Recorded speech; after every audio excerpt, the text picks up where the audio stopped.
Po sa inyong lahat. Ito naman po si May 17. Ako po ay tatakbo ngayon dahil mayroon pa akong 2 hours na hinahabol. So samahan niyo po ako. Ayan, let's go!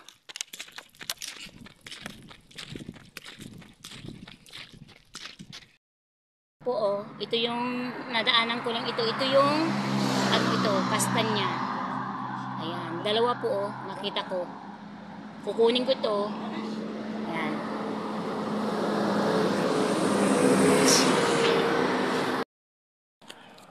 And guys, may nakita ako doon sa nahulog na dalawang kastanya. Ayan. Matinik lang po yung yung balat nun. Dalawa lang ang may laman kasi yung karamihan doon ay walang laman, maliliit po. Ayan. Guys, tignan nyo ito na naman Ang dami dito Ito po nakikita ko sa sa mga squirrel sa yung mga karton na pinapakita during Christmas na squirrel, mayroong mga ganito Ang dami dito Yan. Yan. Ay, nahulog. Mahuhulog pala yung nuts niya. Nuts ito Yan. Kung ano ang nakikita ko dito habang nagtatakbo ako. Tingnan ko, ipakita ko doon sa friend ko diyan Ayan guys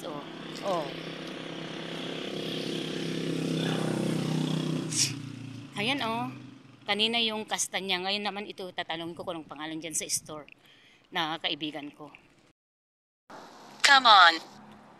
Ayan. Takbo ulit. Kung ano-anong napupulot ko sa kalsada.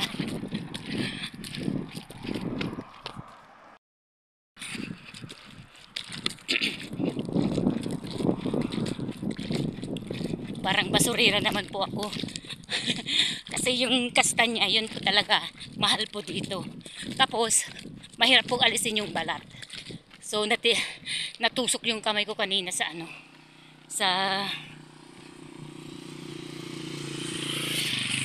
sa kamay ko, yung daliri ko. Ayan. Ay, sinipon pa ako guys. Makakasalubong ko siguro yung alaga ko. Alas 7 pa lang siya. Kasi maglalakad. Ako 6:30, wala pang 6:30. Nasa kalsada na ako. Ayan. Tapos bibili lang ako ng almusal namin.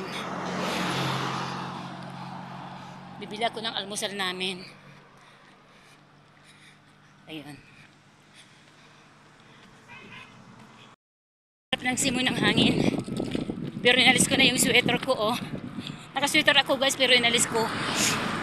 Ayan. Kasi kanina nilagay ko na itong cellphone ko dito sa bag ko. Yung maliit na mas maganda kasi tumakbo na walang hawak. Ayan. Nandiyan ang alaga ko. Ayan.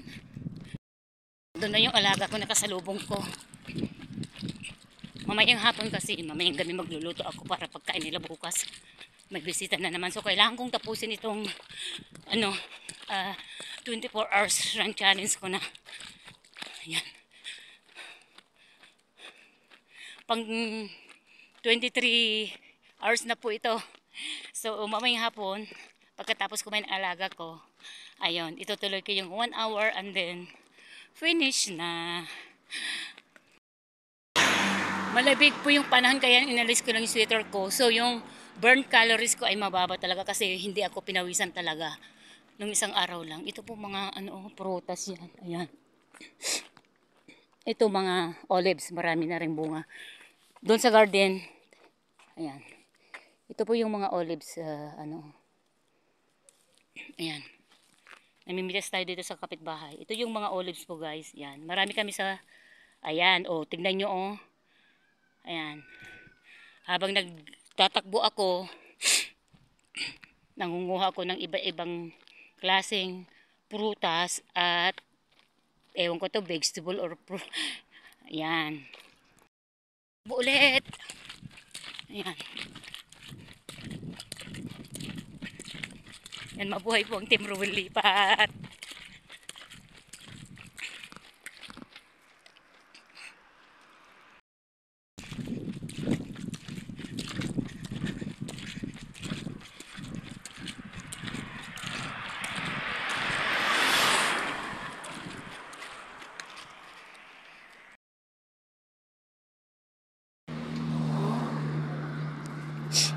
Ayan, takbo po tayo.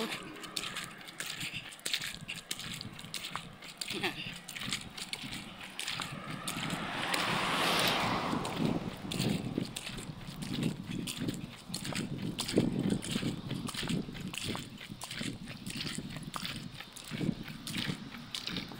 53 minutes and 28s.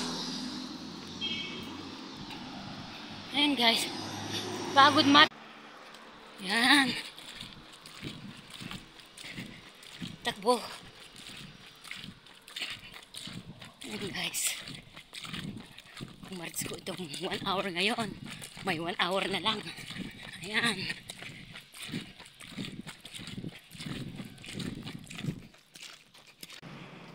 Ayan guys. Nag-stop ulit ako. Dahil super pagod talaga. Ayan. Lakad muna.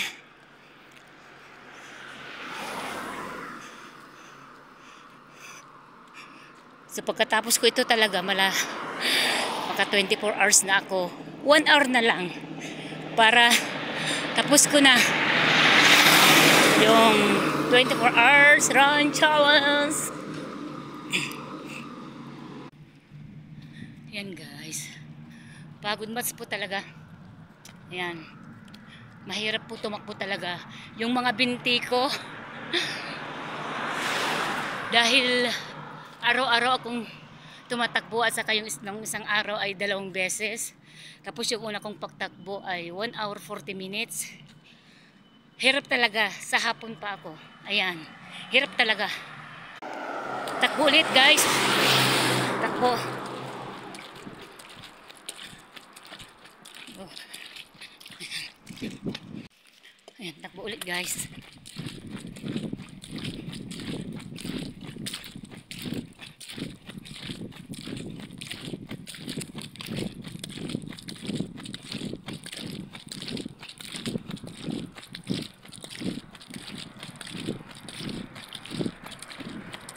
Dito sa gilid kasi may mga sasakyan na naman. Maraming napapabilib sa akin dito yung mga kapitbahay namin. Wala, sabi. Nag-sport daw ako. Sabi ko, opo. Maganda daw sa katawan. Ayan. Ayan guys.